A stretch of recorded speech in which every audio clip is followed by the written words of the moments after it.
జగన్మోహన్ రెడ్డికి తెలుసు తాను ఓడిపోతున్నాడని. వైఎస్ఆర్ కాంగ్రెస్ పార్టీకి తెలుసు అధికారాన్ని కోల్పోతున్నామని. రాష్ట్ర ప్రజలందరికీ తెలుసు రేపు మే 13వ తారీఖున జరగబోయే ఎన్నికల్లో తెలుగుదేశం పార్టీ అధికారంలోకి రాబోతుంది. జగన్మోహన్ రెడ్డి గారు శంకరగిరి మాన్యాలు పట్టబోతున్నారన్న విషయం అందరికీ తెలుసు. ఆ నేపథ్యంలో నదిలో కొట్టుకుపోయేవాడు ఏదన్నా చిన్న దొరికింది పట్టుకొని ఈది బయటకు రావాలని, ప్రాణాలు రక్షించుకోవాలని ఎలా ప్రయత్నం చేస్తాడో ఆ రకంగా జగన్మోహన్ రెడ్డి ఈ రోజున తప్పుడు దారులు తొక్కుతూ ఉన్నాడు, తప్పుడు విధానాలు అవలంబిస్తూ ఉన్నాడు. ఏదో రకంగా తెలుగుదేశం పార్టీని అభాసుపాలు చేయాలి, బదనాం చేయాలి, చంద్రబాబు గారిని పబ్లిక్ దృష్టిలో ఒక వ్యతిరేకత సృష్టించాలని ప్రయత్నం చేస్తున్నాడు.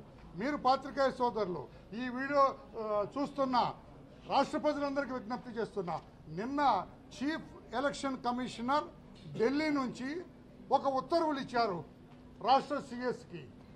మీరు వృద్ధులకు ఇచ్చే పెన్షన్స్ అవన్నీ కూడా వాలంటీర్స్ ద్వారా వద్దు, వాలంటీర్ వ్యవస్థ కొంచెం లోపభూయిష్టంగా ఉంది, మీరు ప్రత్యామ్నాయ ఏర్పాట్లు చేసి ఆ పెన్షన్దారులకు ఏ రకమైన ఇబ్బందులు లేకుండా చూడండి అని చెప్పడం జరిగింది. అందులో చంద్రబాబు గారికి ఏం సంబంధం అండి?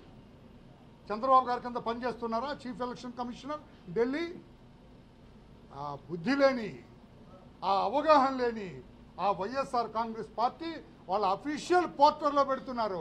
అవ్వాతాతలకు ఇచ్చే పెన్షన్లు అడ్డుకున్న చంద్రబాబు, బుద్ధి లేని వైఎస్ఆర్ కాంగ్రెస్ పార్టీ నేను అడుగుతున్నా, ఇన్ వాట్ వే, ఏ విధంగా చంద్రబాబు గారు అడ్డుకున్నారు మిమ్మల్ని?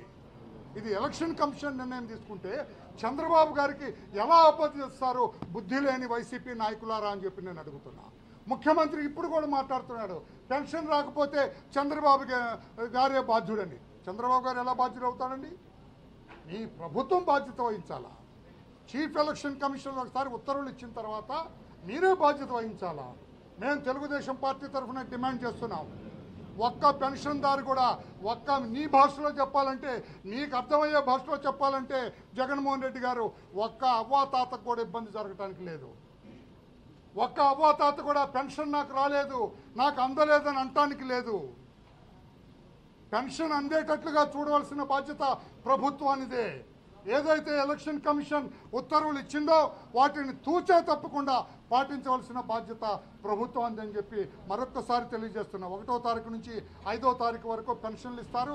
ఆ రకంగానే పూర్తి ఈరోజు 1వ తారీఖు. అందుకనే మేము చీఫ్ సెక్రటరీ జవహర్ రెడ్డి గారిని కలవటానికి మా పార్టీలో ఈ 2 జిల్లాలకు చెందిన ముఖ్య నాయకులు అందరం వచ్చాం. చీఫ్ సెక్రటరీ జవహర్ రెడ్డి గారిని కలిసాం, చాలా సుదీర్ఘంగా ఆయనతో చర్చించాం, ఈ కంప్లైంట్ ఇచ్చాం. ఈ కంప్లైంట్కి వాళ్ళ వైఎస్ఆర్ పార్టీ అఫీషియల్ పోర్టల్లో ఏ రకంగా చంద్రబాబు గారికి వ్యతిరేకంగా మాట్లాడుతున్నారో అవి కూడా ఇచ్చాం. అది నేరం, చట్టబద్ధంగా వాళ్ళని అరెస్ట్ చేయాలి, యాక్షన్ తీసుకోవాలని చెప్పాం. అట్ ది సేమ్ టైం పెన్షన్లన్నీ కూడా ఆ పెన్షన్దారులు ఇంటికెళ్ళి అంతకుముందు ఏ రకంగా ఇచ్చారో అదే రకంగా ఇవ్వాలి. ఈ పెన్షన్ డిస్ట్రిబ్యూట్ చేసే ఈ ప్రక్రియ 5వ తారీఖు పూర్తి చేయాలని చెప్పి అడగటం జరిగింది.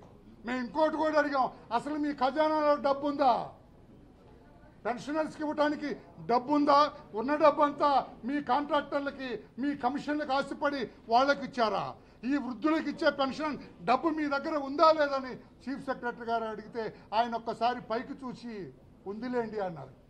మేము కూడా అదే కావాలని కోరుకుంటున్నాం. డబ్బు ఉండాలి. నువ్వు కాంట్రాక్టర్లకి, నీ సొంత వాళ్ళకి, నీ మేనమామ ఎవరాడు అతను ఎమ్మెల్యే, కమలాపురం ఎమ్మెల్యే రవీంద్రనాథ్ రెడ్డికి వాళ్ళకి ఇవ్వటానికి కాదు. పేదవాడు ఎవరైతే, అసలు చంద్రబాబు గారు కదండి 2000 పెన్షన్ ఇచ్చింది. మీ నాన్న 200 ఇస్తే చంద్రబాబు గారు 2000 రూపాయలు పెన్షన్ ఇచ్చారు. రేపు మేము అధికారంలోకి వస్తే 4000 రూపాయల పెన్షన్ నీ ఇంటికి వచ్చే ఇస్తాం. ఈ వృద్ధులందరికీ తెలియజేస్తున్నాం, ఈ అవ్వాతాతలు ఎవరైతే పెన్షన్ తీసుకున్నారో వాళ్ళందరికీ తెలుగుదేశం పార్టీ తరఫున మేము తెలియజేస్తున్నాం, 4000 రూపాయల పెన్షన్ చంద్రబాబు గారు అధికారంలోకి వచ్చిన తర్వాత నీ ఇంటికే వచ్చిస్తాం. 3000 కాదు, 4000 రూపాయలు ఇస్తామని చెప్పి కూడా మేము తెలియజేస్తున్నాం. అలా రకంగా ఈ 5వ తారీఖు లోపల పెన్షన్లన్నీ కూడా వాళ్ళ ఇంటికి వెళ్ళి డిస్ట్రిబ్యూట్ చేయాలని చెప్పి మేము అడగటం జరిగింది. దానికి అనుకూలంగా సిఎస్ జవహర్ రెడ్డి గారు స్పందించారు. తప్పకుండా మా కలెక్టర్లందరికీ సిఇఓ సెర్ప్కి కూడా నేను ఆదేశాలు ఇస్తాను. తప్పకుండా తర్వాత ఆఫీస్కి వచ్చి తీసుకోండి అన్నారు. ఇంత ఎండలో వాళ్ళ ఆఫీస్కి రాలేరు. చాలామంది వృద్ధులు నడవలేని వాళ్ళు ఉంటారు. వాళ్ళ ఇంటికే వెళ్ళాలని చెప్పి కూడా మేము డిమాండ్ చేయడం జరిగింది. మరొక్కసారి పెన్షనర్లందరికీ విజ్ఞప్తి చేస్తున్నాం, మీ ఇంటికే వస్తారు, మీ ఇంట్లోనే ఇస్తారు. గతంలో ఏ రకంగా ఇచ్చారో ఆ రకంగా ఇస్తారని చెప్పి కూడా తెలియచేస్తున్నాం. మీరు భయపడొద్దు, వైఎస్ఆర్ పార్టీ మాటలు నమ్మొద్దు, వాళ్ళ దుష్ప్రచారం నమ్మొద్దు, వాళ్ళ అబద్ధం మాటలు నమ్మొద్దు. ఓడిపోతూ వాళ్ళు నోటికొచ్చినట్టుగా మాట్లాడుతున్నారు కనుక అవి నమ్మొద్దు. పెన్షన్ మీ ఇంటికే వస్తుంది. ఏ ఒక్క పెన్షనర్ కూడా ఇబ్బంది కలగకుండా చూస్తామని చెప్పి తెలియచేస్తున్నాం. ఇక్కడ తప్పుడు రాతలు రాస్తున్న వైసీపీ అఫీషియల్ పోర్టల్ మీద కూడా యాక్షన్ తీసుకోమని డిమాండ్ చేస్తున్నాం. Thank you.